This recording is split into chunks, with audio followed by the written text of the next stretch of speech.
est minuit et demi, puis c'est pas encore terminé. Il y a quand même eu beaucoup de suspense dans la région de Québec. C'est simple de même, les élections.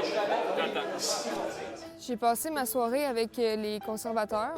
C'était plutôt tranquille. Faut dire qu'ils ont perdu à l'échelle nationale. À 22h10, Radio-Canada prévoit que le prochain gouvernement sera formé par le Parti libéral. Je m'en vais décortiquer le portrait régional à la station parce qu'il est 1h du matin. OK, nous y sommes. Alors, voici la carte de Québec avant lundi soir. Il y avait 8 conservateurs, 2 libéraux et 2 bloquistes. Et voici ce à quoi devrait ressembler la carte de Québec aujourd'hui.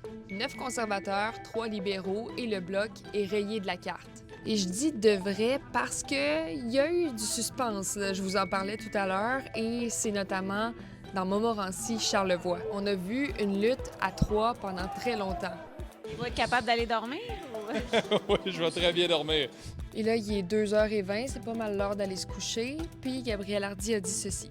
Le momentum est bon. Depuis le début de la soirée, je suis parti 3e avec plus de 2000 voix de différence. Et là, je mène par 900 quelques voix. Donc, Il y a eu un suspense aussi dans Beauport-Limoilou. En fait, les libéraux ont ajouté un député dans leur rang et c'est la première fois depuis que la circonscription existe, en 2004, que la circonscription passe au rouge.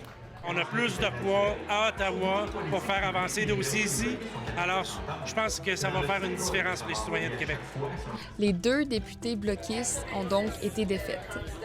Ce n'est pas une défaite, c'est un au revoir. Pendant 5 ans et demi, j'ai vécu une aventure extraordinaire, remplie d'émotions, remplie de moments hors du commun.